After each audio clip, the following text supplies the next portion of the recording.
이 집에 뭔가 있지? 돈 될 만한 게. 거짓말하는 거 다 티나. 어디 숨겨서 말 안 해. 시집살이 한 지도 35년째. 최근엔 치매 걸린 시어머니 간병을 하는 게 내 몫이다. 이야기 시작 전 좋아요. 구독은 많은 힘이 됩니다. 나의 하루는 매일 똑같이 처음 본 사람이냥 챙겨주는 역할이다. 약은 먹었어요. 어머니, 누구세요? 며느리예요. 선영이요. 부엌 아궁이에서 연기가 피어오르고 선영은 무릎을 꿇은 채 불씨를 지폈습니다. 손등에 묻은 재가 땀과 섞여 흘러내렸지만 닦을 겨를도 없이 다시 장작을 밀어 넣었습니다. 아궁이 불은 약했지만 그 불이 식으면 방도 식고 방이 식으면 시어머니도 식어갑니다. 그래서 선영은 매일 새벽 5시면 일어나 불을 지폈습니다. 충청도 한 마을, 이름도 낯선 앙골이라는 곳. 여기엔 이제 10가구도 채 남지 않았습니다. 젊은 사람들은 떠났고 남은 이들은 대부분 70이 넘었습니다. 선영이 사는 집은 80년도 더 된 한옥이었습니다. 기와는 곳곳이 깨져 있었고 마루는 밟으면 삐걱거렸으며 벽지는 누렇게 발해 있었습니다. 하지만 이 집은 여전히 단단했습니다. 기둥은 굵었고 대들보는 휘지 않았으며 부엌만은 여전히 따뜻했습니다. 선영은 32살에 이 집으로 시집왔습니다. 그때는 마을에도 사람이 많았고 집에도 웃음이 있었습니다. 시어머니 한말수는 무뚝뚝했지만 손이 컸고 남편 최도식은 말재주가 좋아 동네 어르신들 사이에서 인기가 많았습니다. 선영은 그저 열심히 살았습니다. 밥을 짓고 빨래를 했으며 밭일을 거들고 아이는 없었지만 남의 집 아이들을 돌봐주며 지냈습니다. 그런데 언제부턴가 집이 비기 시작했습니다. 남편은 서울에 일이 있다며 나갔고 한 달에 한 번 오던 것이 2달에 한 번이 되었고 이제는 명절에도 오지 않았습니다. 전화는 받지 않았고 문자는 받지 않았으며 송금만 가끔 들어왔습니다. 선영은 묻지 않았습니다. 물어봐도 소용없다는 걸 이미 알고 있었으니까요. 시어머니는 작년부터 기억을 잃기 시작했습니다. 처음엔 며느리 이름을 잊었고 그 다음엔 아들 이름도 잊었으며 급기야 자기가 어디 사는지도 몰랐습니다. 병원은 멀었고 차도 없었으며 남편은 연락이 안 됐습니다. 선영은 혼자 시어머니를 업고 버스를 3번 갈아타 읍내 병원까지 갔습니다. 의사는 말했습니다. 치매입니다. 약으로 진행을 늦출 순 있지만 낫지는 않습니다. 그날부터 선영의 하루는 더 촘촘해졌습니다. 약 시간표를 벽에 붙이고 식사는 정확히 3끼를 챙기며 밤에는 이불을 2번씩 덮어드렸습니다. 시어머니는 가끔 선영을 알아봤지만 대부분은 낯선 사람 보듯 했습니다. 그래도 선영은 웃으며 말했습니다. 괜찮아요, 어머니. 천천히 기억하시면 돼요. 어느 날 저녁 선영은 장독대 앞에서 김장을 하고 있었습니다. 배추를 다듬고 소금에 절이고 양념을 버무리는 일. 손은 차가웠지만 마음은 평온했습니다. 일을 하면 생각이 멈췄고 생각이 멈추면 외롭지 않았으니까요. 그때 마을 이장댁에서 전화가 왔습니다. 선영 씨, 남편분 연락 안 돼요. 어머니 상황 알고 계세요. 선영은 손을 씻고 전화를 받았습니다. 네, 알고 있어요. 제가 다 챙기고 있으니 괜찮습니다. 그래도 가족한테는 알려야죠. 혹시 뭐 급한 일 생기면 어쩌려고. 괜찮아요. 제가 다 할게요. 전화를 끊고 선영은 다시 배추를 집었습니다. 손끝이 얼얼했지만 멈출 수 없었습니다. 멈추면 무너질 것 같았으니까요. 그날 밤 방에서 라디오가 흘러나왔습니다. 시어머니는 라디오를 좋아했습니다. 기억은 없어도 소리는 좋아했습니다. 선영은 이불을 덮어드리고 방문을 살짝 닫았습니다.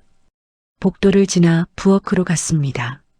설거지를 하고 도마를 씻고 행주를 빨았습니다. 그리고 아궁이 앞에 앉아 마지막 불씨를 정리했습니다. 선영의 하루는 늘 같았다. 약시간, 밥시간, 그리고 긴 밤. 라디오에서 흘러나오는 목소리는 부드러웠지만 선영의 가슴은 무거웠습니다. 이게 끝일까? 이게 내 인생의 전부일까? 그런 생각이 스쳤지만 선영은 고개를 저었습니다. 생각하면 안 됩니다. 생각하면 무너집니다. 다음 날 새벽 선영은 평소보다 일찍 일어났습니다. 시어머니 방에서 이상한 소리가 들렸기 때문입니다. 달려가 보니 시어머니는 이불을 걷어차고 창문을 두드리고 있었습니다. 집에 가야 해. 집에 가야 한다고. 선영은 시어머니를 안았습니다. 어머니, 여기가 집이에요. 여기가 우리 집이에요. 하지만 시어머니는 선영을 밀쳤습니다. 아니야. 여긴 내 집이 아니야. 선영은 그날 하루 종일 시어머니를 달랬습니다. 약을 먹이고 밥을 먹이고 노래를 불러주고 손을 잡아주었습니다. 저녁이 되어서야 시어머니는 잠들었습니다. 선영은 마루에 주저앉아 눈을 감았습니다. 눈물이 나올 것 같았지만 나오지 않았습니다. 너무 오래 참아서 이제는 우는 법도 잊어버렸습니다. 그날 밤 선영은 부엌에 홀로 앉아 있었습니다. 아궁이 불은 꺼졌고 방은 차가웠으며 집은 고요했습니다. 선영은 생각했습니다. 이게 내 평범한 세계구나. 이게 내가 사는 방식이구나. 그리고 그 평범함이 곧 깨질 거라는 걸 선영은 아직 몰랐습니다. 한말순이 세상을 떠난 건 겨울이 끝나갈 무렵이었습니다. 새벽녘 선영은 평소처럼 방문을 열었습니다. 하지만 시어머니는 대답이 없었습니다. 이불 속에서 차갑게 식어 있었습니다. 선영은 그 자리에 무릎을 꿇고 한참을 앉아 있었습니다. 울지도 소리 지르지도 않았습니다. 그저 시어머니의 손을 잡고 있었습니다. 장례 준비는 선영 혼자 했습니다.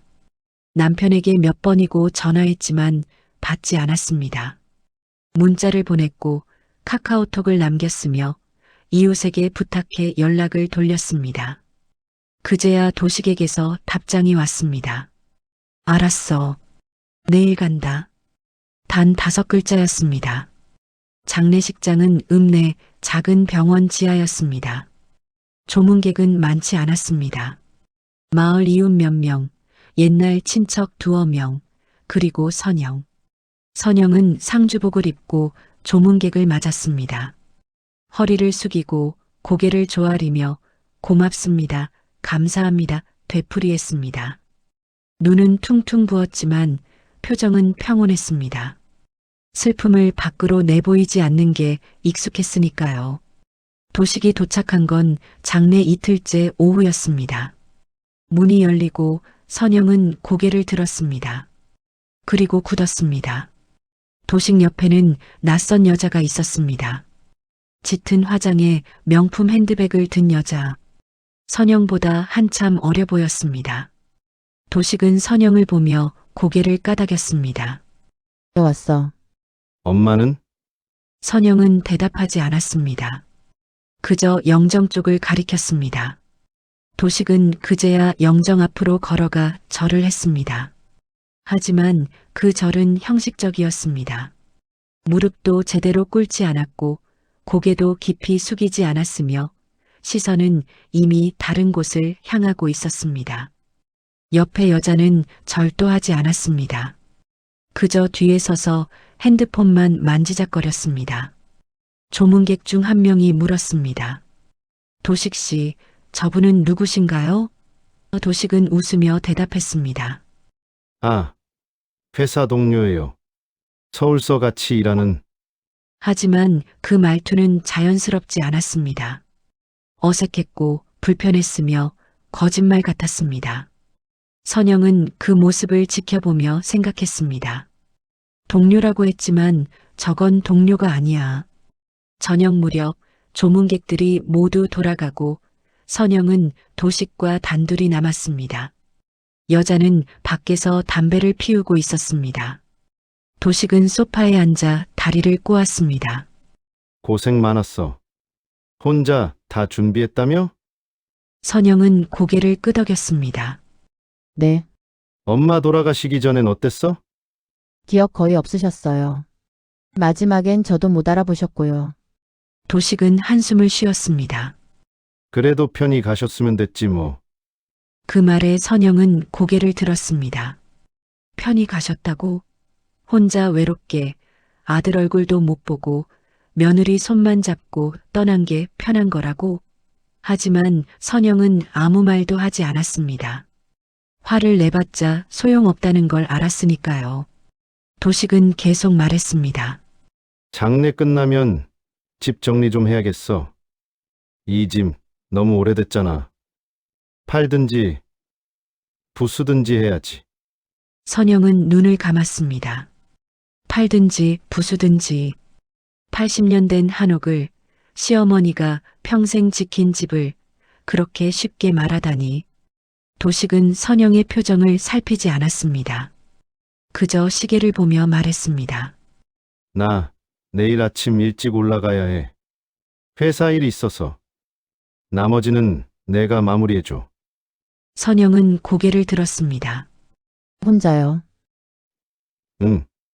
넌 원래 잘하잖아. 혼자서도. 도식은 웃으며 일어났습니다. 그리고 밖으로 나가 여자와 합류했습니다. 선영은 창문 너머로 그들을 바라봤습니다. 도식은 여자의 어깨에 손을 올렸고 여자는 웃으며 도식의 팔을 잡았습니다. 그들은 자연스러웠습니다. 오래 알고 지낸 사람들처럼. 선영은 그 순간 깨달았습니다. 나는 이 집에서 가족이 아니었구나.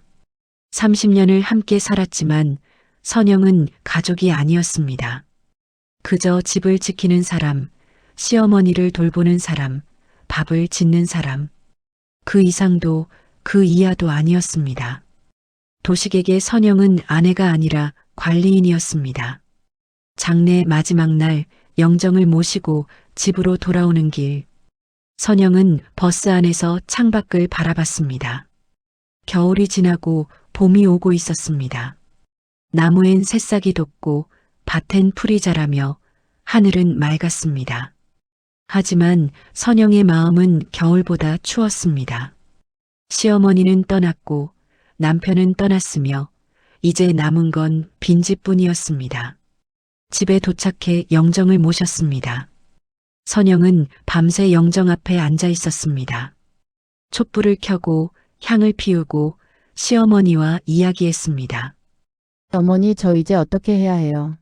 혼자 남았어요. 아무도 없어요. 하지만 영정 속 시어머니는 대답하지 않았습니다. 그저 흑백 사진 속에서 웃고 있을 뿐이었습니다. 선영은 그날 밤 처음으로 울었습니다. 소리 내지 않고 조용히 길게. 눈물이 멈추지 않았습니다. 30년 동안 참았던 슬픔이, 외로움이, 결핍이 한꺼번에 쏟아졌습니다. 선영은 바닥에 엎드려 울었습니다. 이불을 움켜쥐고 이를 악물고 목이 쉬도록 울었습니다. 그리고 새벽이 왔습니다. 선영은 눈물을 닦고 일어났습니다. 부엌으로 가서 불을 지폈습니다. 아궁이 불은 여전히 약했지만 그래도 타올랐습니다. 선영은 불을 보며 생각했습니다. 이게 내 상처구나. 이게 내가 평생 숨겨온 결핍이구나. 그리고 그 상처가 곧 터질 거라는 걸 선영은 느끼고 있었습니다. 장례가 끝나고 일주일이 지났습니다. 선영은 집을 정리하기 시작했습니다. 시어머니의 옷을 개고 이불을 빨고 방을 쓸었습니다. 일을 하면 생각이 멈췄고 생각이 멈추면 견딜 수 있었습니다. 하지만 저녁이 되면 다시 외로움이 몰려왔습니다. 혼자 밥을 먹고 혼자 설거지를 하고 혼자 잠드는 일. 익숙해질 줄 알았는데 익숙해지지 않았습니다. 어느 날 오후 대문이 열렸습니다. 선영은 마당에서 빨래를 널고 있었습니다. 고개를 들자 도식이 서 있었습니다. 혼자였습니다. 저번처럼 여자는 없었습니다. 도식은 손을 흔들며 말했습니다. 야, 나왔어. 선영은 대답하지 않고 빨래를 계속 널었습니다. 도식은 마당으로 들어와 두리번거렸습니다. 집 정리 좀 됐어? 선영은 빨랫줄에 마지막 옷을 걸고 돌아섰습니다. 왜 왔어요? 왜 왔냐니? 할 얘기가 있어서 왔지. 도식은 주머니에서 서류 봉투를 꺼냈습니다. 선영은 그 봉투를 보며 예감했습니다. 좋은 일은 아니겠구나. 도식은 서류를 펼쳤습니다. 이거 봐. 이혼 합의서야.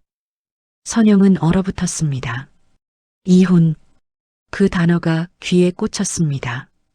도식은 계속 말했습니다. 우리 이제 정리하자. 30년 살았으면 됐잖아. 너도 알잖아.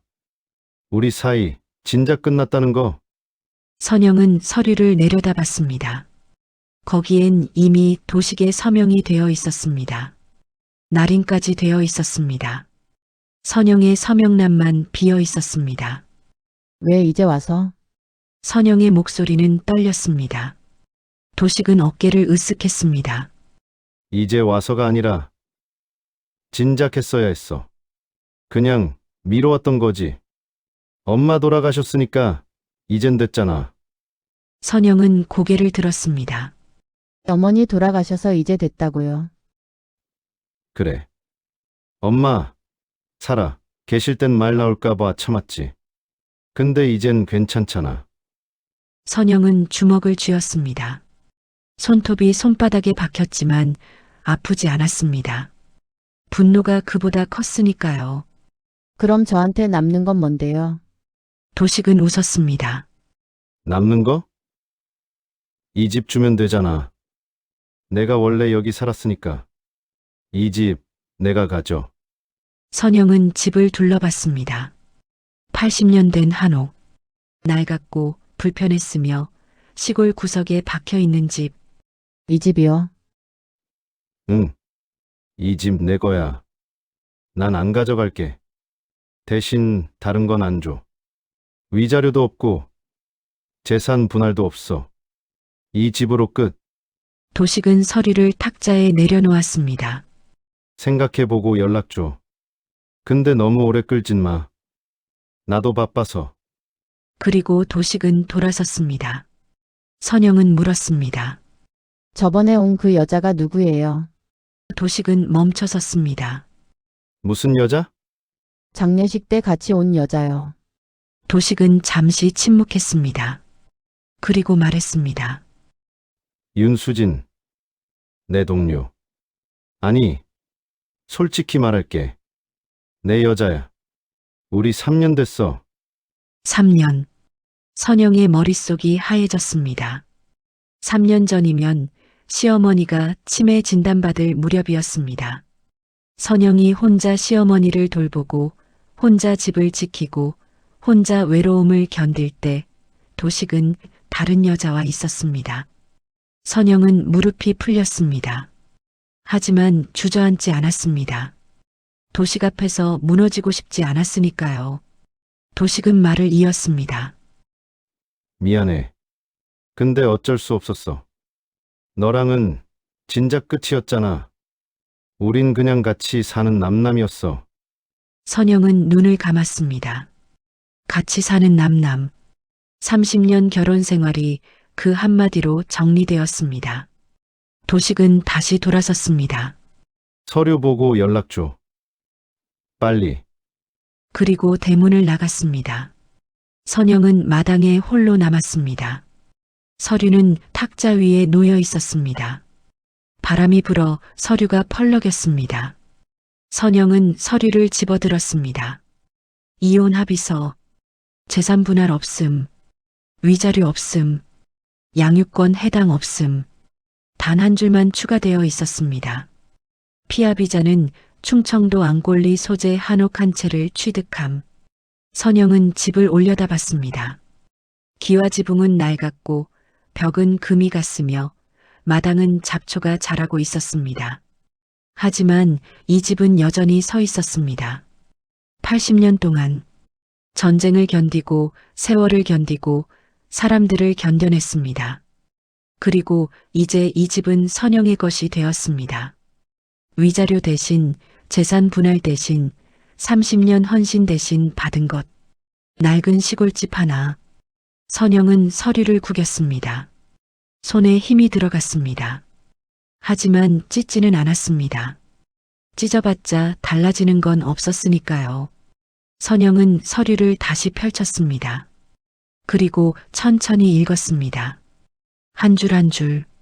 도식의 서명을 보고 날인을 보고 자기 서명란을 봤습니다. 비어있는 그 칸. 여기 서명하면 끝이구나. 선영은 생각했습니다. 30년이 끝나는 거야. 결혼이 끝나고 가족이 끝나고 내가 알던 삶이 끝나는 거야. 하지만 동시에 생각했습니다.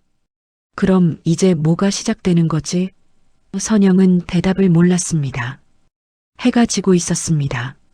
선영은 서류를 들고 부엌으로 갔습니다. 아궁이 앞에 앉았습니다. 불은 꺼져 있었습니다. 선영은 성냥을 꺼냈습니다.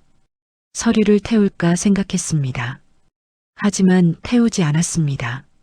대신 서류를 접어 치맛자락에 넣었습니다. 그리고 불을 지폈습니다. 장작이 타올랐고 연기가 피어올랐으며 부엌이 따뜻해졌습니다. 선영은 불을 보며 중얼거렸습니다. 이 집 내가 가져. 대신 여기서 끝내자. 도식의 말이 귓가에 맴돌았습니다. 선영은 고개를 저었습니다. 끝낼 수 있을까? 정말 이렇게 끝낼 수 있을까? 답은 나오지 않았습니다. 하지만 선영은 알고 있었습니다. 선택해야 한다는 걸. 서명을 하든 거부를 하든 뭔가를 결정해야 한다는 걸. 그날 밤 선영은 잠들지 못했습니다. 방 안을 서성이고 마루에 앉았다 일어섰다를 반복했습니다. 머릿속은 복잡했습니다. 도식의 얼굴, 윤수진의 모습, 시어머니의 영정, 그리고 이 낡은 집. 모든 게 뒤섞여 돌아갔습니다. 선영은 창문을 열었습니다. 밤바람이 차갑게 들어왔습니다. 하늘엔 별이 가득했습니다. 선영은 별을 보며 생각했습니다. 이제 모험이 시작되는 건가? 내가 원하지 않아도, 준비되지 않아도 선택할 수밖에 없는 거구나. 그리고 선영은 깨달았습니다. 이건 끝이 아니라 시작이라는 걸. 무서운 시작이지만 피할 수 없는 시작이라는 걸. 도식이 다녀간 뒤 사흘 동안 선영은 아무것도 하지 않았습니다. 밥도 제대로 먹지 않았고 집안일도 손에 잡히지 않았으며 그저 방 안에 앉아 멍하니 벽만 바라봤습니다. 이혼 합의서는 여전히 탁자 위에 놓여 있었습니다. 선영은 하루에 몇 번씩 그 서류를 집어들었다가 내려놓기를 반복했습니다. 서명을 하면 끝입니다. 30년 결혼이 끝나고 박선영이라는 이름만 남습니다. 최도식의 아내가 아니라 한말순의 며느리가 아니라 그냥 박선영. 62세 여자. 혼자 사는 여자. 아무것도 없는 여자. 이 나이에 다시 시작이라니 선영은 거울을 봤습니다. 주름진 얼굴, 희끗희끗한 머리, 거칠어진 손. 이 모습으로 뭘 할 수 있을까요? 젊었을 땐 할 수 있는 게 많았습니다. 배우고, 일하고, 꿈꾸고, 도전할 수 있었습니다. 하지만 이제는 아무것도 할 수 없을 것 같았습니다. 선영은 장롱을 열었습니다. 오래된 옷들이 빼곡히 걸려 있었습니다. 대부분 시어머니 옷이었습니다. 선영은 그중 하나를 꺼내 냄새를 맡았습니다. 시어머니 냄새가 났습니다. 선영은 그 옷을 꼭 안았습니다. 그리고 바닥에 주저앉았습니다. 어머니, 저 이제 어떻게 해야 해요? 혼자 남았어요. 아무도 없어요. 갈 곳도 없고 할 일도 없고 돈도 없어요. 이 집만 남았어요. 근데 이 집으로 뭘 하라는 거예요? 선영은 소리내어 울지 않았습니다. 그저 조용히 눈물만 흘렸습니다. 눈물은 옷에 떨어졌고 옷은 젖었으며 선영은 그대로 웅크리고 앉아 있었습니다. 저녁 무렵 대문 두드리는 소리가 들렸습니다. 선영은 눈물을 닦고 일어났습니다. 누굴까요? 도식일까요? 아니면 동네 사람일까요? 선영은 문을 열었습니다. 밖에는 이웃집 할머니가 서 있었습니다. 선영아, 괜찮아? 며칠째 안 보이길래 걱정됐어. 선영은 웃으며 대답했습니다. 괜찮아요, 할머니. 그냥 좀 피곤해서요. 할머니는 선영의 얼굴을 살폈습니다. 많이 울었구나. 눈이 퉁퉁 부었네. 선영은 고개를 숙였습니다. 할머니는 선영의 손을 잡았습니다. 힘들지? 혼자 남으니까. 선영은 고개를 끄덕였습니다. 네, 할머니는 한숨을 쉬었습니다. 나도 그랬어. 우리 영감 떠나고 나서 한동안 제대로 못 먹었지. 밥맛도 없고 잠도 안 오고. 근데 시간 지나면 괜찮아져. 천천히지만 괜찮아져. 선영은 할머니를 봤습니다. 할머니도 혼자 살고 있었습니다. 남편은 10년 전에 돌아가셨고 자식들은 도시에 있었으며 할머니는 홀로 이 마을을 지키고 있었습니다. 할머니도 외로우세요. 선영이 물었습니다. 할머니는 웃었습니다. 외롭지. 매일 외로워. 근데 사는 거야. 외로워도 살아야 하니까. 그 말에 선영은 무언가 깨달았습니다. 외로워도 산다. 힘들어도 산다. 무너져도 다시 일어난다. 그게 사는 거구나. 할머니는 선영에게 밥 한 그릇을 건넸습니다. 먹어. 혼자 있으면 밥도 안 먹게 되더라고. 근데 먹어야 해. 안 먹으면 몸이 무너져. 선영은 밥을 받았습니다. 따뜻했습니다. 할머니는 등을 토닥이며 말했습니다. 힘들면 우리 집 오렴. 혼자 있지 말고. 그리고 돌아갔습니다. 선영은 밥을 먹었습니다.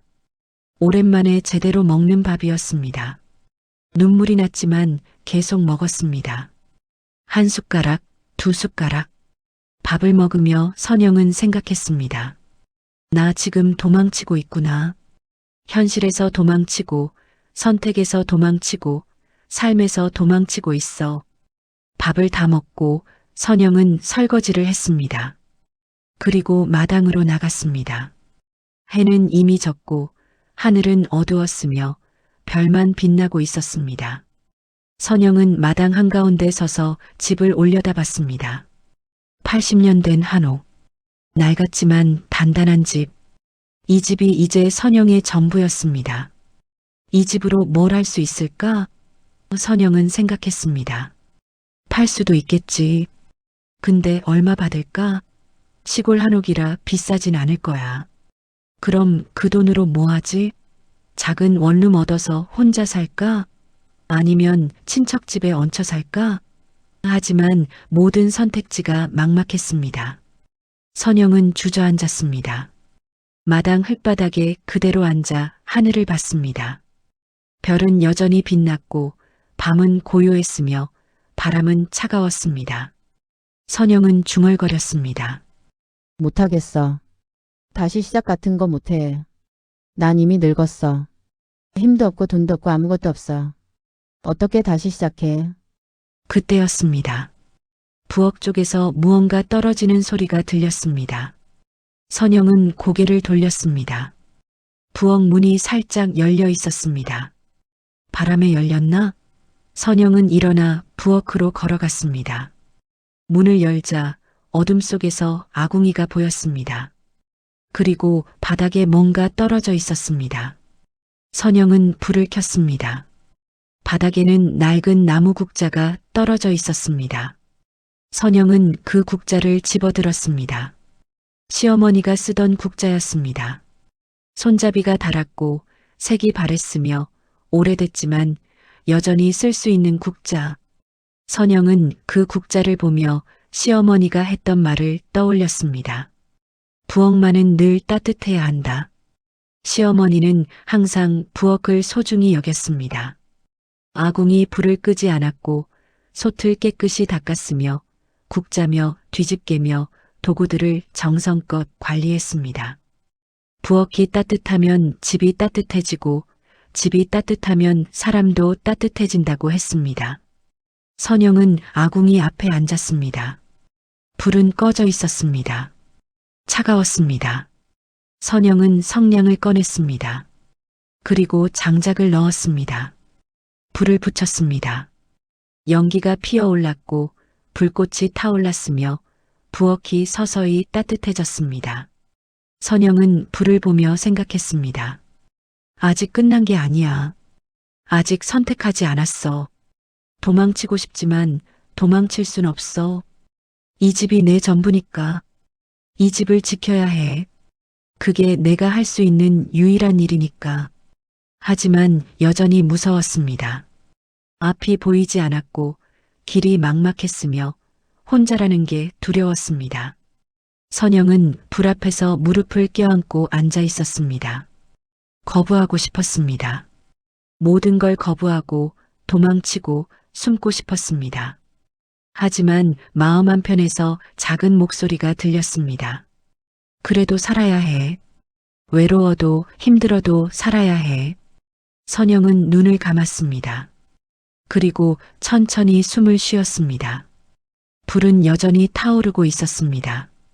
이튿날 아침 선영은 평소보다 일찍 일어났습니다. 오랜만에 제대로 잠을 잤습니다. 꿈은 꾸지 않았고 깊이 잤으며 일어났을 땐 몸이 한결 가벼웠습니다. 선영은 세수를 하고 머리를 빗고 옷을 갈아입었습니다. 그리고 부엌으로 갔습니다. 아궁이 불은 꺼져 있었습니다. 선영은 다시 불을 지폈습니다.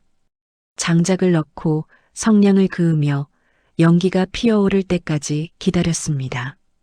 불이 붙자 부엌이 따뜻해졌습니다. 선영은 밥을 지었습니다. 오랜만에 제대로 된 아침이었습니다. 밥과 된장찌개, 김치, 나물. 혼자 먹는 밥이지만 정성껏 차렸습니다. 밥을 먹는 중에 대문 두드리는 소리가 들렸습니다. 선영은 숟가락을 내려놓고 문을 열었습니다. 밖에는 동네 목수 이종만이 서 있었습니다. 손에는 보온 도시락과 장작 한 다발을 들고 있었습니다. 안녕하세요, 선영 씨. 아침은 드셨어요? 이종만은 선영보다 2살 위였습니다.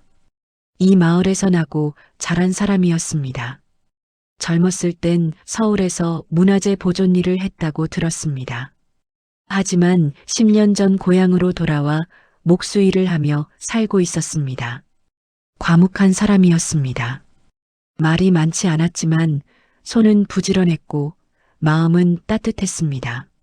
선영은 대답했습니다. 네, 방금 먹었어요. 그런데 이건 종만은 도시락을 내밀었습니다. 아침에 국 끓였는데 양이 많아서요. 혼자 먹기엔 너무 많더라고요. 괜찮으시면 받아주세요. 선영은 도시락을 받았습니다. 무거웠습니다. 정성이 담겨 있었습니다. 고맙습니다. 근데 장작은요? 선영이 물었습니다. 종만은 마당에 장작을 내려놓으며 말했습니다. 날씨가 쌀쌀해지잖아요. 불 지피는데 필요할 것 같아서요. 제가 나무 좀 팼거든요. 선영은 고개를 숙였습니다. 정말 감사합니다. 이렇게까지 신경 써주셔서. 종만은 손을 저었습니다. 아니에요. 이웃끼리 당연히 도와야죠. 그리고 그는 잠시 머뭇거리다 말했습니다. 선영 씨 요즘 많이 힘드시죠? 선영은 대답하지 않았습니다. 그저 고개만 끄덕였습니다.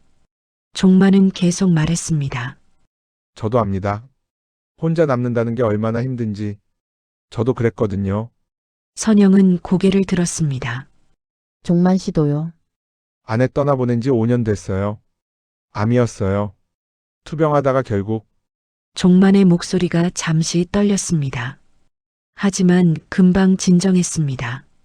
처음엔 정말 힘들었어요. 밥도 안 먹고 일도 안 하고 그냥 멍하니 있었죠. 근데 시간이 지나니까 조금씩 괜찮아지더라고요. 완전히 괜찮아지진 않지만 살아갈 만해졌어요. 선영은 종만을 바라봤습니다. 그의 눈엔 슬픔이 있었지만 동시에 평온함도 있었습니다. 선영은 물었습니다. 어떻게 견디셨어요? 종만은 잠시 생각하다 대답했습니다. 일을 했어요. 손을 움직이고 뭔가를 만들고 사람들을 도왔어요. 그러면서 조금씩 회복했죠. 그리고 깨달았어요. 혼자라는 게 끝이 아니라 새로운 시작일 수도 있다는 걸. 선영은 그 말을 곱씹었습니다. 새로운 시작. 그 말이 마음에 걸렸습니다. 종만은 주머니에서 명함을 꺼냈습니다. 혹시 집 수리할 일 있으면 연락 주세요. 이 집 오래됐으니까 손볼 때 많을 거예요. 제가 도와드릴게요.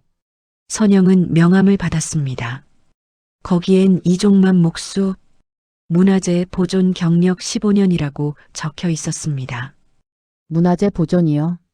선영이 물었습니다. 종만은 고개를 끄덕였습니다. 네. 서울에서 오래된 한옥이나 사찰 복원 일 했어요. 그래서 이런 집들 구조 잘 알아요. 선영 씨 댁도 상당히 오래됐죠? 한 80년은 된 것 같은데. 네, 맞아요. 시어머니 말씀으론 일제강점기 때 지어졌다고 하더라고요. 종만은 집을 둘러봤습니다. 기와 대들보, 기둥 다 원형이네요. 관리만 잘하면 100년도 더 갈 집이에요. 이런 집은 요즘 보기 힘들어요. 귀한 집이죠. 선영은 집을 다시 봤습니다. 낡았다고만 생각했는데 귀하다는 말을 들으니 새삼 달라 보였습니다. 종만은 장작을 정리하며 말했습니다. 혼자 계시면 외롭고 힘드실 텐데 언제든 연락 주세요. 제가 도울 수 있는 건 도와드릴게요. 선영은 고맙다고 말했습니다. 종만은 웃으며 돌아섰습니다. 그럼 전 이만 가볼게요. 국 맛있게 드세요. 그리고 대문을 나갔습니다. 선영은 도시락을 열었습니다. 안엔 따뜻한 미역국이 담겨 있었습니다. 정성껏 끓인 국이었습니다. 선영은 한 숟가락 떠서 맛봤습니다. 따뜻했습니다. 맛있었습니다. 그리고 눈물이 났습니다. 오랜만에 누군가의 따뜻함을 느꼈습니다. 혼자가 아니라는 느낌, 누군가 나를 신경 써준다는 느낌. 선영은 국을 다 먹었습니다. 그리고 설거지를 하며 생각했습니다. 종만 씨 말이 맞아. 혼자라는 게 끝이 아니야. 새로운 시작일 수도 있어. 난 아직 끝나지 않았어. 아직 시작도 안 했어. 오후에 선영은 집안을 정리하기 시작했습니다. 시어머니 방을 정리하고 옷장을 정돈하고 먼지를 닦았습니다. 일을 하며 선영은 조금씩 힘을 되찾았습니다. 손을 움직이면 마음도 움직였습니다. 종만의 말대로 일을 하니 조금씩 괜찮아졌습니다. 저녁 무렵 선영은 부엌에서 저녁을 준비했습니다. 혼자 먹는 밥이지만 정성껏 차렸습니다. 밥을 짓고 찌개를 끓이고 반찬을 꺼냈습니다. 그리고 밥을 먹으며 생각했습니다. 이제 선택할 차례야. 도망치지 말고 피하지 말고 정면으로 마주할 차례야. 밥을 다 먹고 선영은 탁자 위에 놓인 이혼 합의서를 집어들었습니다. 그리고 천천히 읽었습니다. 한 줄 한 줄. 도식의 서명, 날인, 그리고 비어있는 자기 서명란. 선영은 펜을 꺼냈습니다. 그리고 서명란 위에 펜을 댔습니다. 하지만 서명하지 않았습니다. 아직은 아니었습니다. 뭔가 확인하고 싶은 게 있었습니다. 이 집에 대해, 이 집이 정말 자기 것인지, 이 집으로 뭘 할 수 있는지. 선영은 펜을 내려놓았습니다. 그리고 일어나 부엌으로 갔습니다. 부엌 아궁이 앞에 서서 선영은 시어머니의 말을 다시 떠올렸습니다. 부엌만은 늘 따뜻해야 한다. 선영은 아궁이를 자세히 살폈습니다. 80년 된 아궁이, 낡았지만 여전히 작동했습니다. 선영은 무릎을 꿇고 아궁이 안을 들여다봤습니다. 그리고 이상한 걸 발견했습니다. 아궁이 옆벽에 작은 손잡이가 있었습니다. 나무로 만든 낡은 손잡이, 먼지와 재에 묻혀 거의 보이지 않는 손잡이. 선영은 손을 뻗어 그 손잡이를 잡았습니다. 그리고 천천히 돌렸습니다. 무언가 움직이는 소리가 났습니다. 손잡이를 돌리자 둔탁한 소리가 났습니다. 뭔가 열리는 소리였습니다. 선영은 손을 멈추고 주변을 살폈습니다. 아궁이 옆 벽돌 하나가 살짝 밀려나 있었습니다. 선영은 그 벽돌을 잡아당겼습니다. 벽돌이 빠지면서 그 뒤로 어둠이 드러났습니다. 선영은 손전등을 가지러 갔습니다. 서랍을 뒤져 오래된 손전등을 꺼냈습니다. 배터리가 약했지만 아직 켜졌습니다.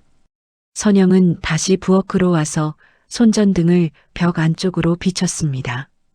빛이 작은 공간을 비췄습니다. 벽 안쪽에 숨겨진 저장 공간이었습니다. 공간은 그리 크지 않았습니다. 가로세로 50cm 정도, 깊이는 30cm쯤 되어 보였습니다. 안에는 먼지가 쌓여 있었고 거미줄이 쳐져 있었으며 오랫동안 열리지 않았다는 흔적이 역력했습니다. 선영은 손을 뻗었습니다. 조심스럽게 천천히 안으로 손을 넣었습니다. 손끝에 뭔가 닿았습니다. 딱딱하고 차가운 물건. 선영은 그걸 꺼냈습니다. 흙과 먼지를 털어내자 모습이 드러났습니다. 도자기였습니다. 작은 항아리 모양의 도자기. 표면에는 청록색 빛이 희미하게 남아 있었고 무늬가 새겨져 있었습니다. 오래됐지만 깨지지 않았으며 여전히 온전했습니다. 선영은 도자기를 조심스럽게 마루에 놓았습니다. 그리고 다시 손을 넣었습니다. 이번엔 종이 뭉치가 만져졌습니다. 선영은 그것도 꺼냈습니다. 누렇게 바랜 종이들이었습니다. 접혀 있었고 끈으로 묶여 있었으며 습기로 인해 일부는 찢어져 있었습니다. 선영은 조심스럽게 끈을 풀었습니다. 첫 번째 문서는 토지 문서였습니다. 한자로 빼곡히 적혀 있었지만 선영도 대충은 읽을 수 있었습니다. 앙골리 285번지, 대지 300평? 이 집의 토지 문서였습니다. 오래된 문서였습니다. 일제강점기 때 발행된 것으로 보였습니다. 선영은 그 문서를 펼쳐 자세히 봤습니다. 소유자 이름이 적혀 있었습니다. 한정수, 시어머니의 아버지, 즉 시할아버지 이름이었습니다. 두 번째 문서도 토지 문서였습니다. 하지만 이건 다른 땅이었습니다. 앙골리 286번지, 대지 500평, 집 옆 땅이었습니다. 지금은 빈터로 남아있는 곳. 선영은 그 문서를 보며 생각했습니다. 이 땅도 원래 우리 집 땅이었구나. 세 번째는 편지였습니다. 한글로 쓰여 있었습니다. 글씨는 떨렸지만 정성스러웠습니다.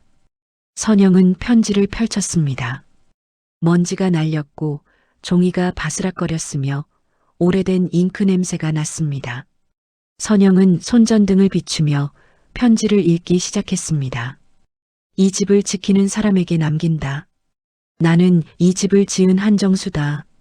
이 글을 쓰는 지금 나는 늙었고 병들었으며 곧 떠날 것이다. 하지만 떠나기 전에 이 집에 대해, 이 땅에 대해 남기고 싶은 말이 있다. 이 집은 내가 젊었을 때 지었다. 일제강점기 때, 모두가 힘들 때 나는 악착같이 돈을 모았다. 품팔이를 하고 농사를 짓고 장사를 하며 모았다. 그리고 이 땅을 샀다. 이 집을 지었다. 내 손으로, 내 힘으로. 이 집엔 내 땀이 배어 있다. 내 눈물이 스며 있다. 내 삶이 담겨 있다. 그래서 이 집은 단순한 건물이 아니다. 이 집은 우리 가족의 역사다. 우리 핏줄의 증거다. 나는 이 집이 오래오래 남길 바란다.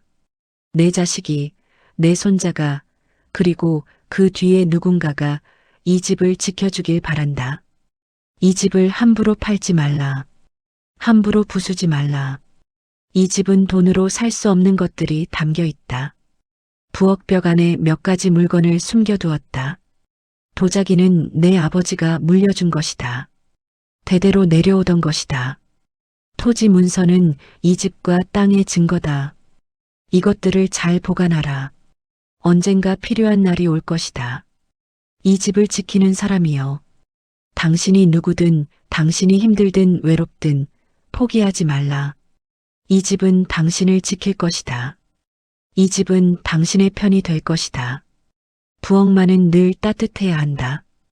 부엌이 따뜻하면 집이 따뜻하고 집이 따뜻하면 사람도 따뜻해진다. 1955년 봄 한정수. 선영은 편지를 다 읽고 손을 떨었습니다. 편지는 70년 전에 쓰인 것이었습니다. 시할아버지가 돌아가시기 직전에 쓴 것이었습니다.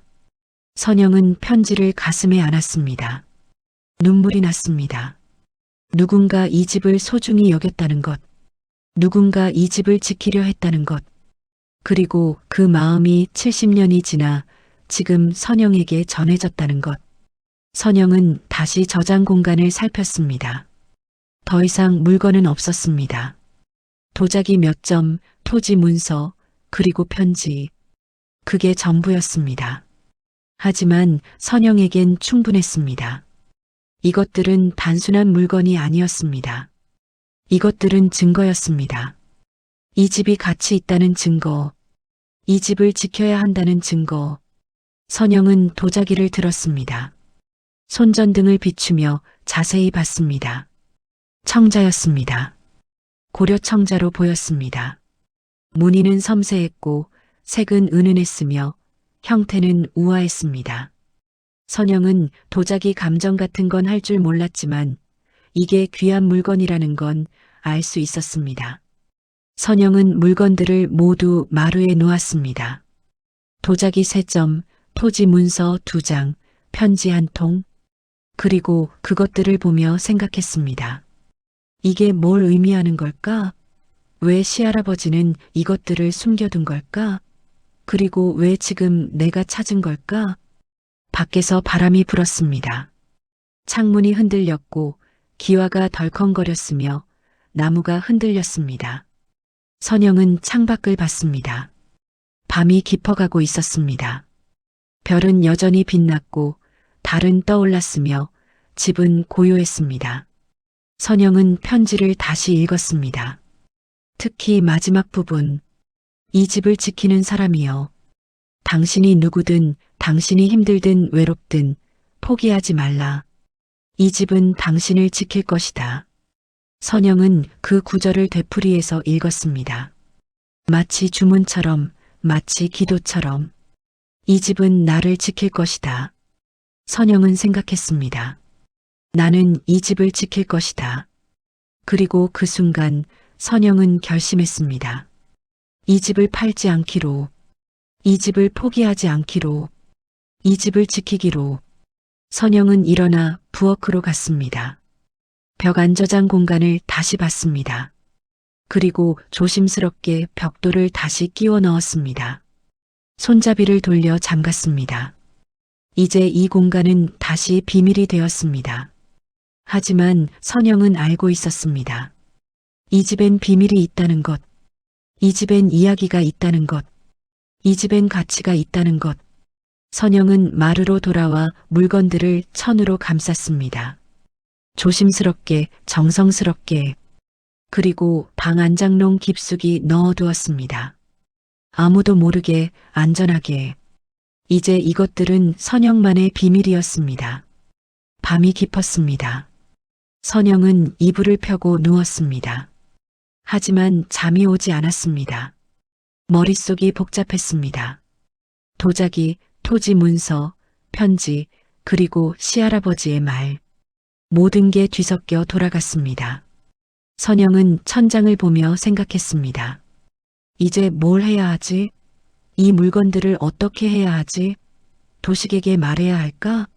아니면 숨겨야 할까? 선영은 고민했습니다. 도식에게 말하면 분명 빼앗으려 할 것입니다. 도자기는 팔아버리고 땅은 처분하고 돈으로 바꿔버릴 것입니다. 하지만 숨기면 혼자 감당해야 합니다. 모든 책임을, 모든 선택을. 선영은 눈을 감았습니다. 그리고 시할아버지의 말을 떠올렸습니다. 이 집을 지키는 사람이여. 포기하지 말라. 선영은 중얼거렸습니다. 네, 할아버지. 포기하지 않을게요. 이 집 지킬게요. 그날 밤 선영은 꿈을 꿨습니다. 오래된 부엌에서 불을 지피는 꿈. 아궁이 불이 활활 타오르고 부엌이 따뜻해지고 집 전체가 환해지는 꿈. 그리고 그 불 앞에 시할아버지가 앉아 있었습니다. 선영을 보며 고개를 끄덕이는 시할아버지. 선영은 꿈속에서 울었습니다. 하지만 슬픈 눈물이 아니었습니다. 고마운 눈물이었습니다. 아침이 왔습니다. 선영은 일어나 세수를 하고 부엌으로 갔습니다. 불을 지피고 밥을 짓고 아침을 준비했습니다. 평범한 아침이었습니다. 하지만 선영의 마음은 어제와 달랐습니다. 더 이상 혼자가 아니었습니다. 시할아버지가, 시어머니가, 이 집이 함께 있었습니다. 선영은 밥을 먹으며 생각했습니다. 이제 경계를 넘었어. 예전의 나로 돌아갈 수 없어. 이제 앞으로 나아가야 해. 그리고 선영은 알고 있었습니다. 앞으로 더 힘든 일이 기다리고 있다는 것. 하지만 이제 선영은 준비되어 있었습니다. 맞서 싸울 준비가. 사흘 뒤 선영은 읍내로 나갔습니다. 목적은 두 가지였습니다. 첫째, 도자기와 토지 문서에 대해 알아보는 것. 둘째, 이종만에게 도움을 청하는 것. 선영은 버스를 타고 읍내로 향했습니다. 창밖으로 봄 풍경이 지나갔습니다. 밭엔 새싹이 돋고 나무엔 꽃이 피었으며 하늘은 맑았습니다. 읍내에 도착해 선영은 먼저 등기소로 갔습니다. 토지 문서를 확인하기 위해서였습니다. 선영은 창구 직원에게 물었습니다. 앙골리 285번지, 286번지 토지 등기부등본 떼고 싶은데요. 직원은 컴퓨터를 두드리며 검색했습니다. 285번지는 등록되어 있네요. 소유자는 최도식 씨로 되어 있습니다. 선영은 예상했던 답이었습니다. 집은 도식 명의였습니다. 결혼 후 시어머니가 도식에게 넘긴 것이었습니다. 직원이 계속 말했습니다. 286번지는 이상하네요. 등록이 안 되어 있어요. 미등기 상태입니다. 선영은 물었습니다. 미등기요? 토지대장엔 있는데 등기가 안 되어 있어요. 아마 오래전부터 방치된 땅인 것 같네요. 선영은 등기부등본을 발급받았습니다. 집에 돌아가 자세히 확인해야 했습니다. 등기소를 나와 선영은 다음 장소로 향했습니다. 골동품 가게였습니다. 읍내에 작은 골동품 가게가 하나 있었습니다. 선영은 그곳으로 갔습니다. 가게는 좁았습니다. 온갖 물건들이 빼곡히 쌓여 있었습니다. 도자기, 그림, 책, 가구. 먼지 냄새가 났고 어두웠으며 주인은 늙은 남자였습니다. 선영은 조심스럽게 물었습니다. 저기 도자기 감정 좀 해주실 수 있으세요? 주인은 안경을 올렸으며 대답했습니다. 가져오셨어요. 선영은 가방에서 도자기 하나를 꺼냈습니다. 천으로 감싸져 있었습니다. 조심스럽게 풀어 주인에게 건넸습니다. 주인은 도자기를 받아 자세히 살폈습니다. 돋보기를 꺼내 표면을 보고 빛에 비춰보고 두드려 소리를 들었습니다. 오랜 시간 침묵했습니다. 주인이 입을 열었습니다. 이거 어디서 났어요? 선영은 조심스럽게 대답했습니다. 집에 있던 건데요. 오래된 집이라 주인은 고개를 끄덕였습니다.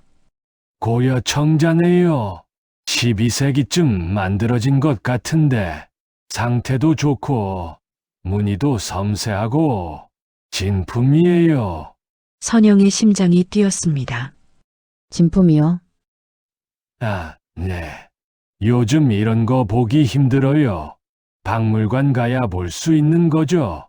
이거 팔 생각이세요? 선영은 고개를 저었습니다. 아니요, 그냥 확인만 하려고요. 주인은 아쉬운 표정을 지었습니다. 팔 생각 있으면 연락 주세요. 좋은 가격 드릴게요. 선영은 도자기를 다시 감싸 가방에 넣었습니다. 가게를 나와 선영은 숨을 크게 쉬었습니다. 진품이었습니다. 가치 있는 물건이었습니다. 시할아버지가 남긴 것은 단순한 유품이 아니라 재산이었습니다. 선영은 걸음을 재촉했습니다. 이제 이종만을 만나야 했습니다. 종만의 작업장은 읍내 외곽에 있었습니다. 작은 창고를 개조한 곳이었습니다. 선영은 문을 두드렸습니다. 계세요.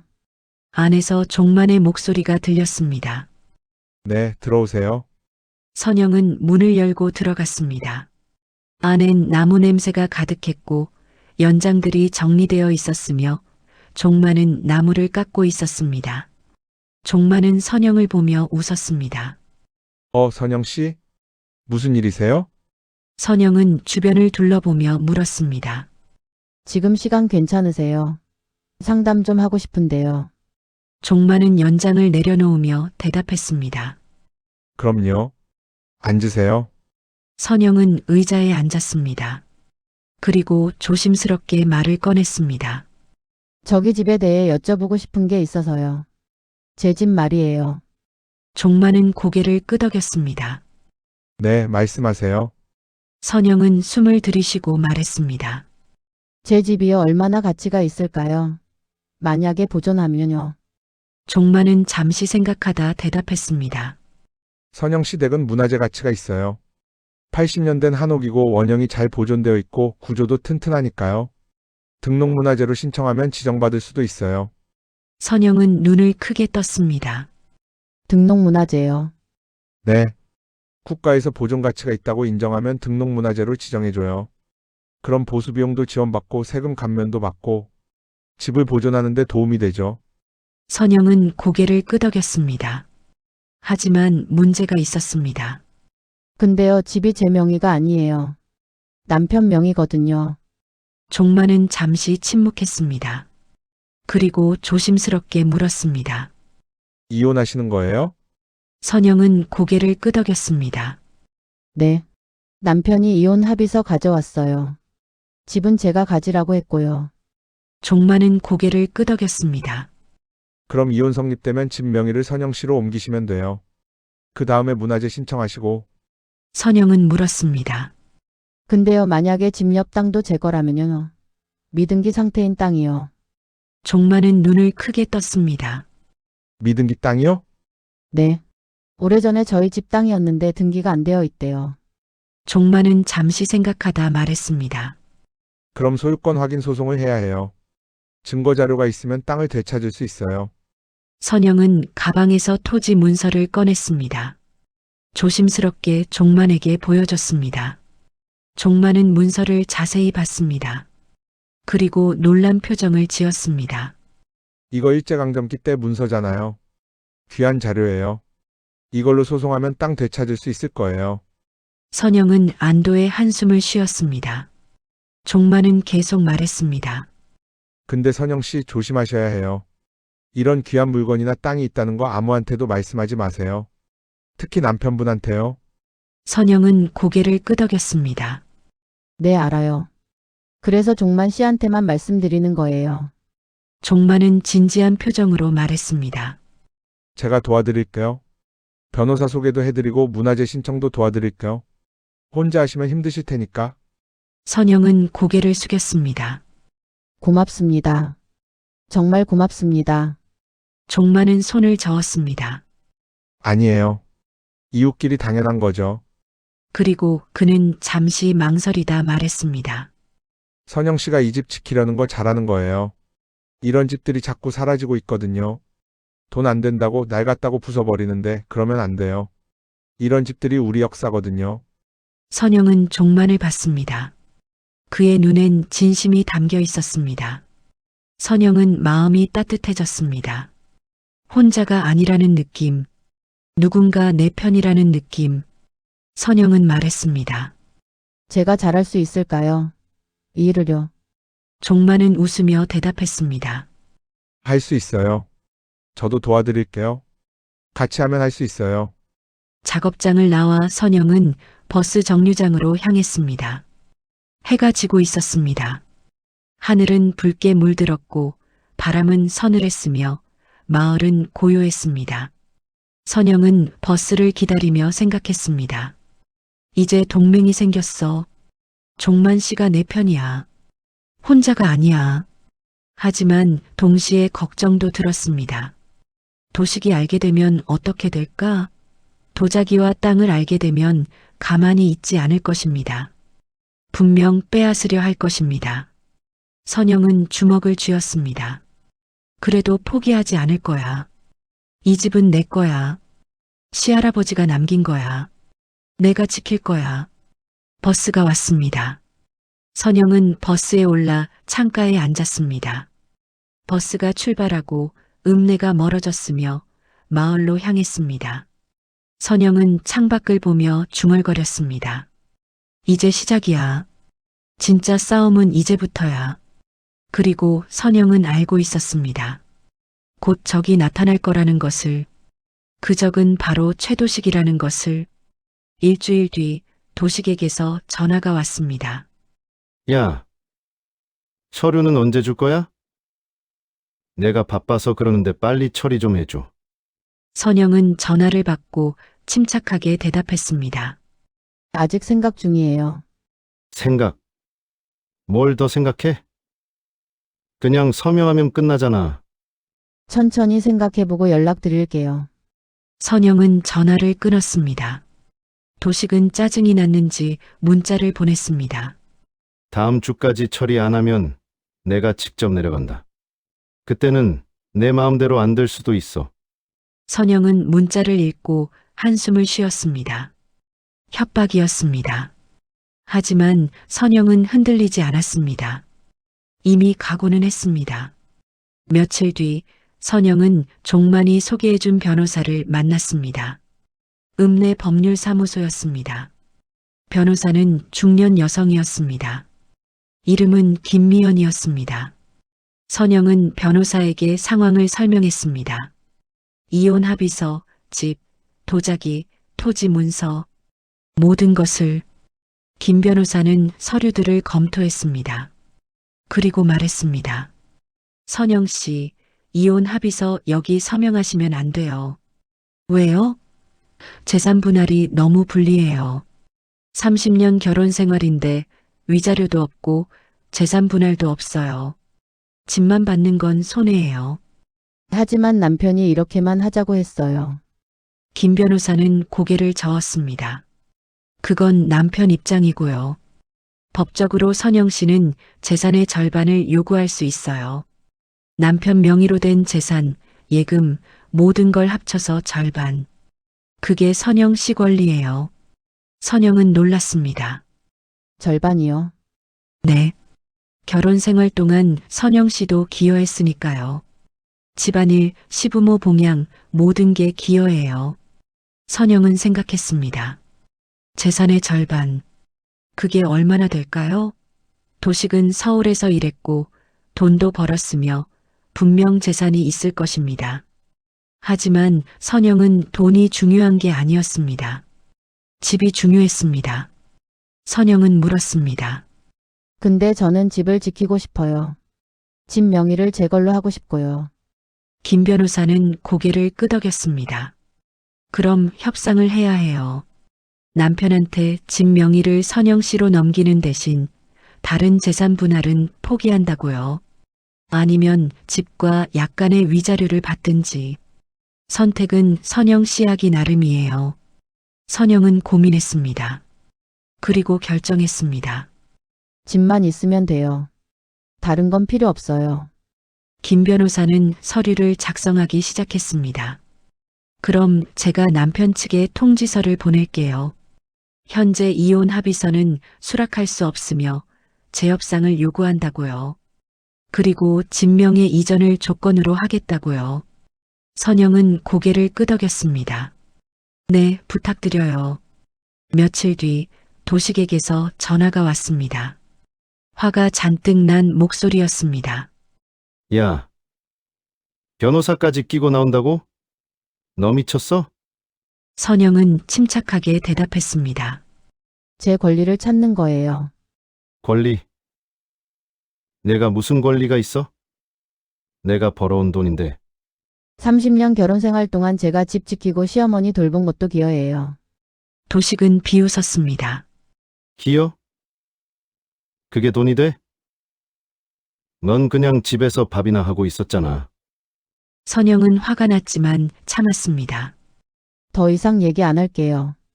변호사 통해서 하세요. 그리고 전화를 끊었습니다.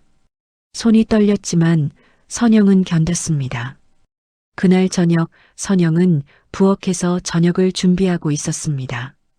갑자기 대문이 벌컥 열렸습니다. 선영은 놀라 밖을 봤습니다.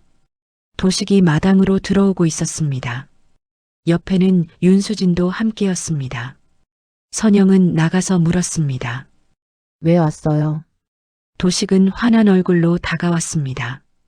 뭔가 숨긴 거 있지? 그래서 이렇게 버티는 거지? 선영은 당황했지만 표정을 감췄습니다. 무슨 소리예요? 이 집에 뭔가 있어 돈 될 만한 게. 그래서 집을 안 내놓는 거 아니야? 도식은 선영을 밀치고 집 안으로 들어갔습니다. 선영은 황급히 따라갔습니다. 지금 뭐 하는 거예요? 도식은 방문을 열고 장롱을 뒤지고 서랍을 열었습니다. 윤수진도 함께 집안을 뒤졌습니다. 선영은 당황했지만 침착함을 유지했습니다. 도자기와 문서는 안전하게 숨겨뒀습니다. 종만의 작업장에 맡겨뒀으니까요. 도식은 아무것도 찾지 못하자 화를 냈습니다. 어디 숨겨뒀어?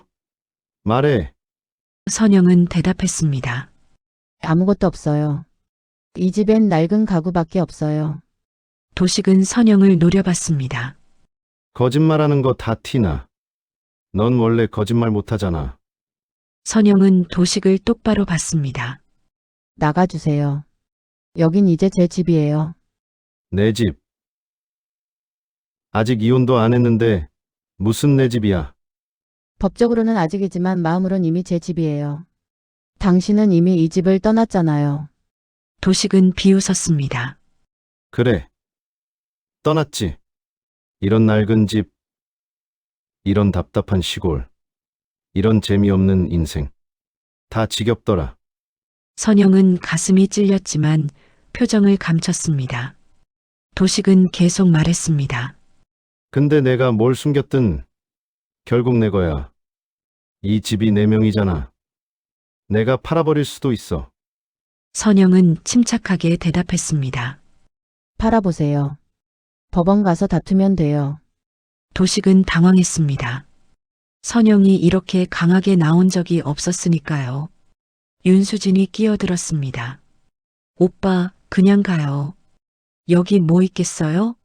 낡은 집인데. 도식은 한숨을 쉬며 돌아섰습니다. 좋아. 어차피 법원 가면 내가 이길 거야. 이 집 내 명이니까. 그리고 마당을 나갔습니다.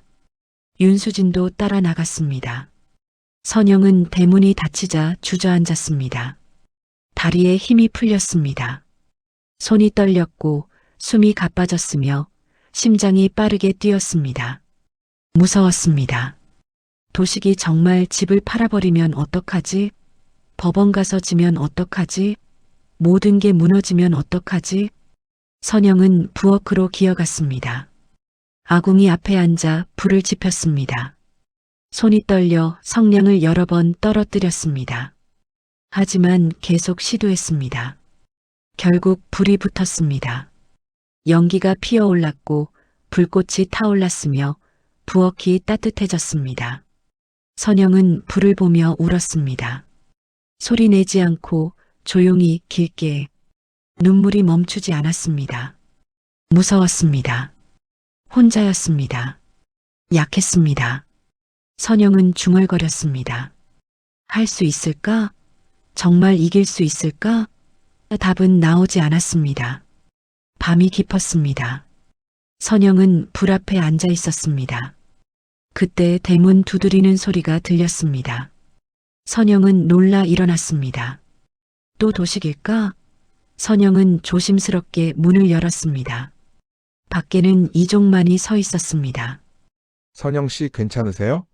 마을 사람들이 아까 소란 있었다고 해서요. 선영은 안도의 한숨을 쉬었습니다. 종만 씨, 그리고 그 자리에 주저앉아 울었습니다. 종만은 당황하며 선영을 부축했습니다. 무슨 일 있었어요? 선영은 떨리는 목소리로 말했습니다. 남편이 왔어요. 집을 뒤졌어요. 뭔가 숨긴 거 있다고. 종만은 진지한 표정으로 물었습니다. 도자기는요? 작업장에 두고 와서 다행히 못 찾았어요. 종만은 안도하며 말했습니다. 잘하셨어요. 앞으로도 절대 들키면 안 돼요. 선영은 고개를 끄덕였습니다. 종만은 선영을 일으켜 세우며 말했습니다. 겁내지 마세요. 제가 도와드릴게요.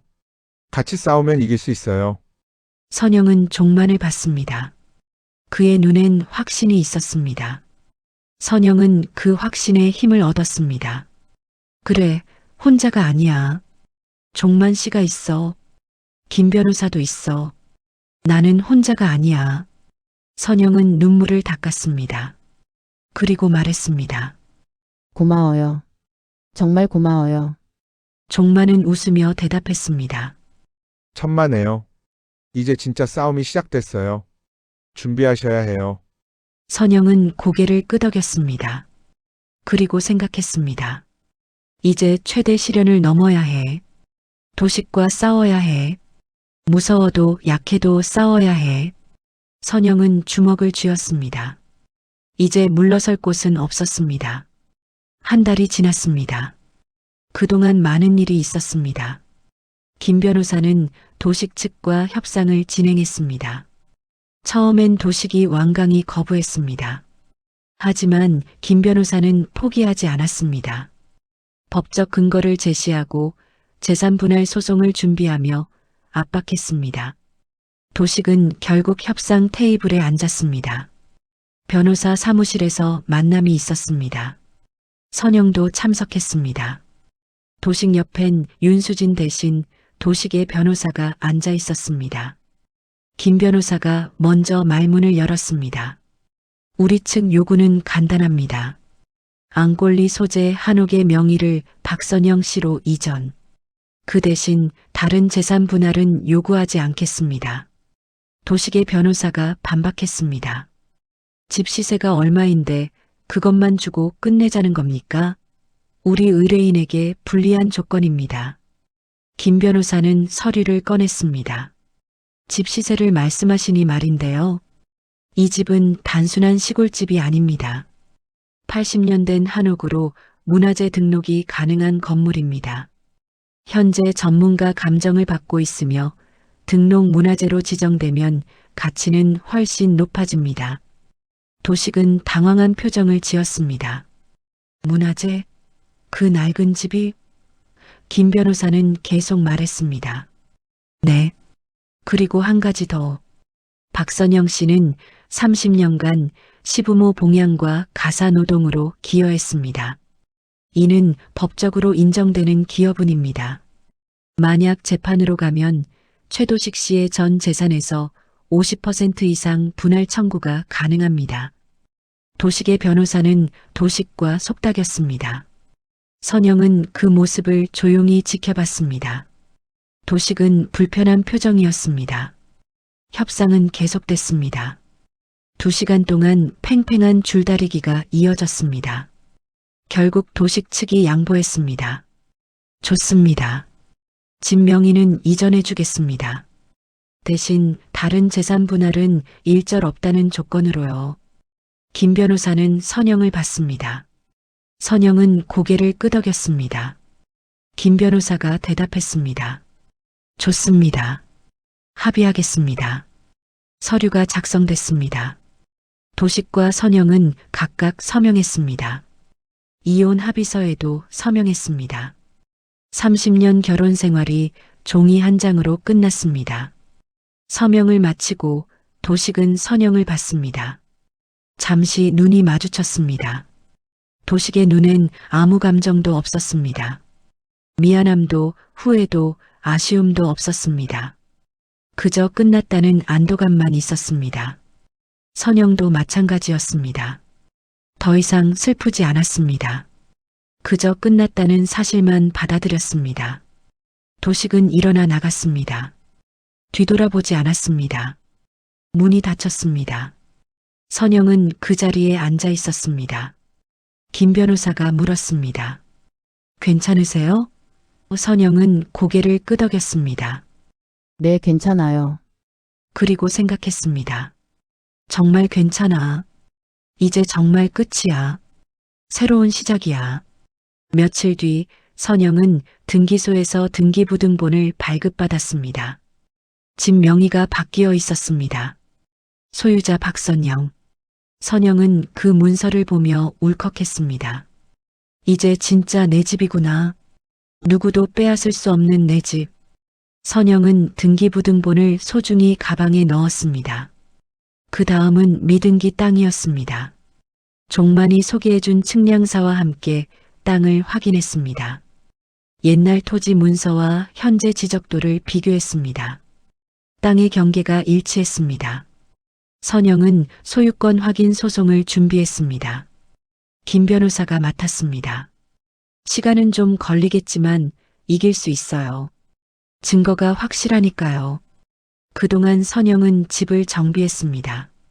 종만의 도움을 받아 지붕을 수리하고 벽을 보강하고 마루를 고쳤습니다. 일주일에 서너 번 종만이 와서 일을 도왔습니다. 선영도 함께 일했습니다. 못을 박고 페인트 칠을 하고 마당을 정리했습니다. 일을 하며 선영은 변했습니다. 손엔 굳은 살이 박였고 팔엔 근육이 생겼으며 얼굴엔 생기가 돌았습니다. 예전의 지친 표정은 사라졌습니다. 이제 선영의 눈엔 힘이 있었습니다. 확신이 있었습니다. 어느 날 저녁 일을 마치고 선영과 종만은 마루에 앉아 차를 마셨습니다. 봄 저녁이었습니다.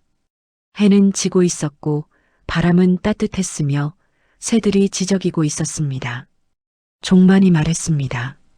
많이 달라지셨어요, 선영 씨? 뭐가요? 표정이요. 예전엔 늘 불안해 보였는데 이제는 편안해 보여요. 선영은 웃었습니다. 그런가요? 전 잘 모르겠는데. 제가 보기엔 그래요. 확실히 변하셨어요. 선영은 차를 마시며 생각했습니다. 정말 변했을까? 아마도 변했을 겁니다. 예전의 선영은 누군가의 아내였고 누군가의 며느리였습니다.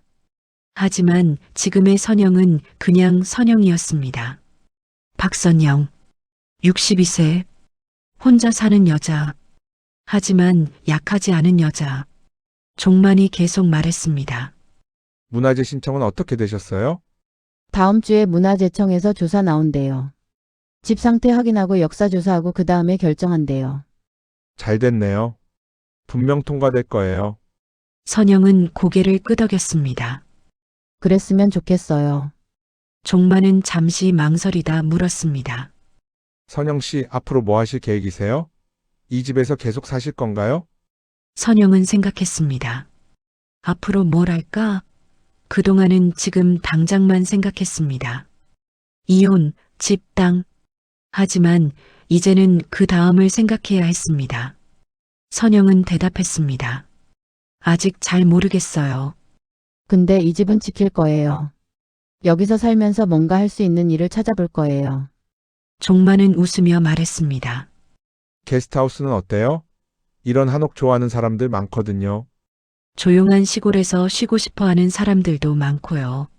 선영은 눈을 크게 떴습니다. 게스트하우스요. 네. 방도 여러 개고 마당도 넓고 풍경도 좋잖아요. 조금만 정비하면 충분히 할 수 있어요. 제가 도와드릴게요. 선영은 생각에 잠겼습니다. 게스트하우스? 나쁘지 않은 생각이었습니다. 혼자 살기엔 이 집이 너무 컸고 사람들과 함께하면 외롭지 않을 것 같았습니다. 선영은 웃으며 말했습니다. 좋은 생각인 것 같아요. 한번 생각해 볼게요. 종만은 고개를 끄덕였습니다. 천천히 생각하세요. 급할 것 없어요. 그들은 계속 차를 마시며 이야기했습니다. 집에 대해, 마을에 대해, 미래에 대해. 밤이 깊어갔습니다. 종만은 일어나 인사했습니다. 그럼 전 이만 가볼게요. 내일 또 올게요. 고마워요, 종만 씨. 항상 도와주셔서. 별 말씀을요. 당연한 거죠. 종만은 웃으며 대문을 나갔습니다.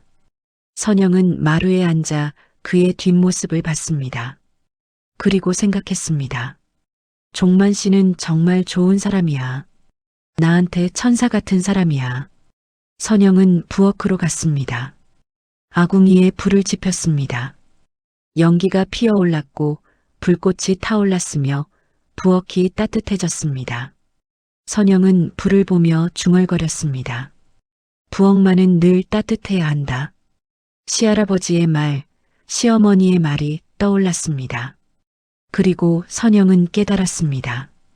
부엌이 따뜻하니 집이 따뜻해졌고 집이 따뜻하니 마음도 따뜻해졌습니다. 이제 선영은 외롭지 않았습니다. 혼자지만 외롭지 않았습니다. 이 집이 있고 종만이 있고 새로운 미래가 있었으니까요. 며칠 뒤 문화재청에서 조사관이 왔습니다. 중년 남자였습니다. 선영은 집을 안내했습니다. 조사관은 기와를 보고 기둥을 보고 대들보를 받습니다. 오랫동안 살피고 사진을 찍고 기록했습니다. 선영은 조마조마한 마음으로 지켜봤습니다. 조사가 끝나고 조사관이 말했습니다. 좋은 집이네요. 원형이 잘 보존되어 있고 역사적 가치도 있어요. 등록문화재로 충분히 지정 가능할 것 같습니다. 선영은 가슴이 뛰었습니다. 정말요? 네. 정식 심의는 한 달 정도 걸리지만 제 소견으론 통과될 겁니다. 선영은 감사 인사를 했습니다. 조사관은 웃으며 돌아갔습니다.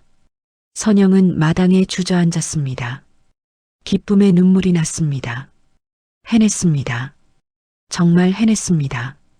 이 집을 지켰고 가치를 인정받았으며 이제 아무도 함부로 할 수 없게 되었습니다. 선영은 하늘을 올려다봤습니다. 구름이 흘러가고 새가 날았으며 햇살이 따뜻했습니다. 할아버지, 어머니, 저 해냈어요. 이 집 지켰어요. 선영은 마음속으로 말했습니다. 그리고 자기 자신에게도 말했습니다. 나도 해냈어. 나도 변했어. 나는 이제 강해졌어. 저녁에 선영은 종만에게 전화했습니다. 좋은 소식을 전했습니다. 종만은 진심으로 축하했습니다. 축하드려요, 선영 씨. 정말 잘하셨어요. 종만 씨 덕분이에요. 도와주지 않았으면 못했을 거예요. 아니에요.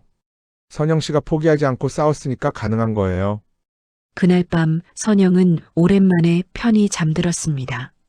악몽도 없었고 불안도 없었으며 평온했습니다. 선영은 꿈을 꿨습니다. 꿈속에서 집은 환했고 마당엔 사람들이 웃고 있었으며 부엌에선 따뜻한 밥 냄새가 났습니다. 선영도 웃고 있었습니다. 행복하게. 선영은 보상을 받았습니다. 돈이 아니라 확신을 받았습니다. 자기 자신에 대한, 미래에 대한 확신. 그리고 선영은 변했습니다. 약했던 여자가 강해졌고 두려워하던 여자가 용감해졌으며 의존하던 여자가 독립했습니다. 이제 선영은 영웅이었습니다. 자기 인생의 영웅이었습니다. 1년이 지났습니다. 봄이 다시 왔습니다. 마당엔 꽃이 피었고 나무엔 잎이 돋았으며 공기는 따뜻했습니다. 선영의 집은 많이 달라져 있었습니다. 지붕은 새로 고쳐졌고 벽은 깨끗하게 칠해졌으며 마당은 정돈되어 있었습니다. 대문 옆엔 작은 간판이 걸려 있었습니다. 앙고라노 게스트하우스. 선영은 마당에서 빨래를 널고 있었습니다. 머리는 짧게 잘랐고 옷은 편한 바지에 티셔츠였으며 얼굴엔 미소가 있었습니다. 예전의 지친 모습은 찾아볼 수 없었습니다. 이제 선영은 밝았고 활기찼으며 자신감이 넘쳤습니다. 대문이 열렸습니다. 젊은 부부가 들어왔습니다. 배낭을 메고 카메라를 들고 호기심 어린 눈으로 집을 둘러봤습니다. 선영은 웃으며 맞이했습니다. 어서 오세요. 예약하신 김민준 씨 부부시죠? 네, 맞아요. 와, 정말 멋진 집이네요. 선영은 부부를 안내했습니다. 방을 보여주고 화장실을 설명하고 주변 관광지를 소개했습니다. 부부는 연신 감탄했습니다. 이런 한옥에서 자는 건 처음이에요. 너무 좋아요. 선영은 웃으며 대답했습니다. 편하게 지내다 가세요. 저녁은 제가 준비해 드릴게요. 부부가 짐을 풀러 방으로 들어갔습니다. 선영은 부엌으로 갔습니다. 아궁이에 불을 지폈습니다. 이제 선영은 능숙했습니다.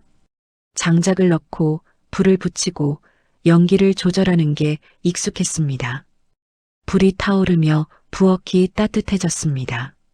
선영은 저녁을 준비했습니다. 된장찌개, 김치찌개, 나물, 전. 정성껏 만든 시골 밥상이었습니다. 손님들은 저녁을 먹으며 감탄했습니다. 정말 맛있어요. 집밥 먹은 지 오래됐는데. 선영은 뿌듯했습니다. 누군가 자기가 만든 음식을 맛있게 먹는 모습, 그게 이렇게 기쁠 줄 몰랐습니다. 저녁 후 손님들은 마당에서 별을 봤습니다. 선영도 함께 나와 앉았습니다. 하늘엔 별이 가득했습니다. 도시에선 볼 수 없는 별들이었습니다. 부부가 말했습니다. 여기 정말 좋네요. 조용하고 평화롭고. 사장님은 여기서 얼마나 사셨어요? 선영은 대답했습니다. 오래 살았어요. 30년 넘게요. 와, 30년이요? 외롭지 않으세요? 선영은 웃었습니다. 예전엔 외로웠어요. 근데 이제는 괜찮아요. 손님들도 오시고 이웃들도 있고 할 일도 많고. 멋지세요. 저희도 나중에 이렇게 시골에서 살고 싶어요. 선영은 그들을 보며 생각했습니다. 나도 예전엔 꿈이 있었지. 젊었을 땐 하고 싶은 게 많았지. 근데 결혼하고 시집살이하고 남편 뒷바라지 하느라 다 잊어버렸지. 하지만 이제는 다릅니다. 이제 선영에겐 새로운 꿈이 생겼습니다. 이 집을 지키고 사람들을 맞이하고 따뜻한 공간을 만드는 것. 다음 날 아침 손님들은 떠났습니다. 감사 인사를 하고 다시 오겠다고 약속했습니다. 선영은 손을 흔들며 배웅했습니다. 대문이 닫히자 선영은 청소를 시작했습니다. 방을 정리하고 이불을 빨고 마루를 닦았습니다. 일을 하며 선영은 흥얼거렸습니다. 노래였습니다. 예전엔 노래 같은 거 하지 않았는데 이제는 자연스럽게 나왔습니다. 오후에 이종만이 찾아왔습니다. 손에는 목재를 들고 있었습니다. 선영 씨, 현관 계단 만들러 왔어요. 오늘도 고마워요, 종만 씨. 종만은 일을 시작했습니다. 선영도 옆에서 거들었습니다. 못을 건네주고 나무를 잡아주고 대화를 나눴습니다. 종만이 물었습니다. 손님은 어땠어요? 좋았어요. 젊은 부부였는데 너무 좋아하더라고요. 다음에 또 온대요. 잘 됐네요. 요즘 예약 많이 들어와요? 네, 주말은 거의 다 찼어요. SNS에 올렸더니 반응이 좋더라고요. 종만은 웃었습니다. 대단하세요, 선영 씨. 1년 만에 이렇게 만들다니. 선영은 고개를 저었습니다. 종만 씨 덕분이에요. 도와주지 않았으면 못했을 거예요. 종만은 진지한 표정으로 말했습니다. 아니에요. 선영 씨가 포기하지 않았으니까 가능한 거예요. 저는 그냥 옆에서 도운 것뿐이에요. 선영은 종만을 봤습니다. 그의 눈엔 진심이 담겨 있었습니다. 선영은 용기를 내어 물었습니다. 종만 씨, 저한테 왜 이렇게 잘해주세요? 종만은 손을 멈췄습니다. 잠시 침묵했습니다. 그리고 대답했습니다. 저도 누군가한테 도움받았거든요. 아내 떠나고 나서 정말 힘들 때 이웃들이 많이 도와줬어요. 그때 깨달았어요. 사람은 혼자 살 수 없다는 거, 서로 돕고 살아야 한다는 거. 선영은 고개를 끄덕였습니다. 종만이 계속 말했습니다. 그리고 솔직히 말하면 그는 잠시 망설이다 말했습니다. 선영 씨가 힘들어하는 모습 보면서 마음이 아팠어요. 혼자 외롭게 시어머니 돌보고 남편한테 버림받고 그런 선영 씨를 그냥 둘 수가 없었어요. 선영은 가슴이 따뜻해졌습니다. 종만은 웃으며 말을 이었습니다. 근데 이제 보니까 선영 씨 혼자서도 잘하시네요. 강해지셨어요. 선영은 웃었습니다. 종만 씨가 옆에 있어서 강해질 수 있었어요. 두 사람은 잠시 눈을 마주쳤습니다. 그리고 동시에 웃었습니다. 어색하지만 따뜻한 웃음이었습니다. 일이 끝나고 종만은 돌아갔습니다. 선영은 혼자 남았습니다. 하지만 외롭지 않았습니다.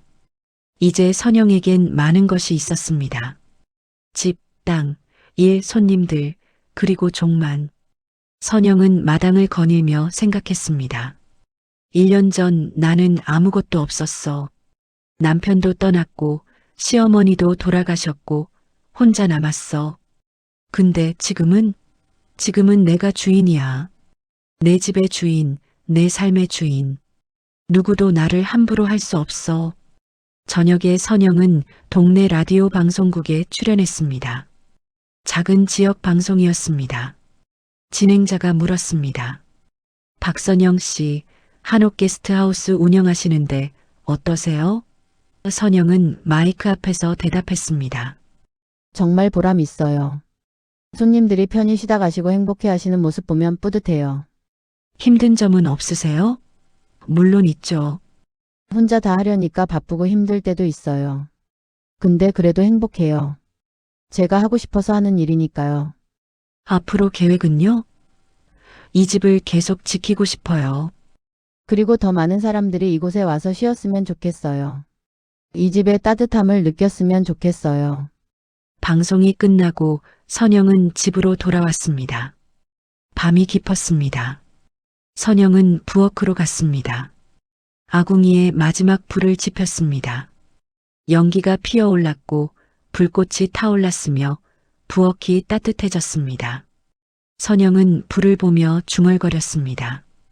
부엌만은 늘 따뜻해야 한다. 부엌이 따뜻하면 집이 따뜻하고 집이 따뜻하면 사람도 따뜻해진다. 시할아버지의 말, 시어머니의 말, 그리고 이제는 선영의 말이기도 했습니다. 선영은 이 말을 평생 지킬 것입니다. 이 집을 지키고 이 따뜻함을 지키고 이 이야기를 이어갈 것입니다. 라디오에서 목소리가 흘러나왔습니다. 사람은 잃고 나서야 자신이 무엇을 지켜왔는지 알게 됩니다. 그리고 그것을 다시 찾았을 때 비로소 진정한 자신이 됩니다. 선영은 미소 지었습니다. 맞습니다. 선영은 잃었습니다. 남편을, 가족을, 평범한 삶을. 하지만 다시 찾았습니다. 자기 자신을, 용기를, 새로운 삶을. 그리고 이제 선영은 영웅입니다. 세상을 구한 영웅이 아니라 자기 인생의 영웅입니다. 마당에 달빛이 쏟아졌습니다. 선영은 마루에 앉아 달을 봤습니다. 밝았습니다. 아름다웠습니다. 선영은 생각했습니다. 그날 오래된 부엌에서 문이 열렸어. 숨겨진 문이 열리고 새로운 길이 열리고 내 인생이 열렸어. 선영은 일어나 방으로 들어갔습니다. 이불을 펴고 누웠습니다. 편안했습니다. 행복했습니다. 선영은 눈을 감았습니다. 그리고 잠들었습니다. 꿈속에서 선영은 웃고 있었습니다. 자유롭게, 행복하게. 그날 오래된 부엌에서 문이 열렸습니다. 그리고 박선영의 새로운 삶이 시작되었습니다.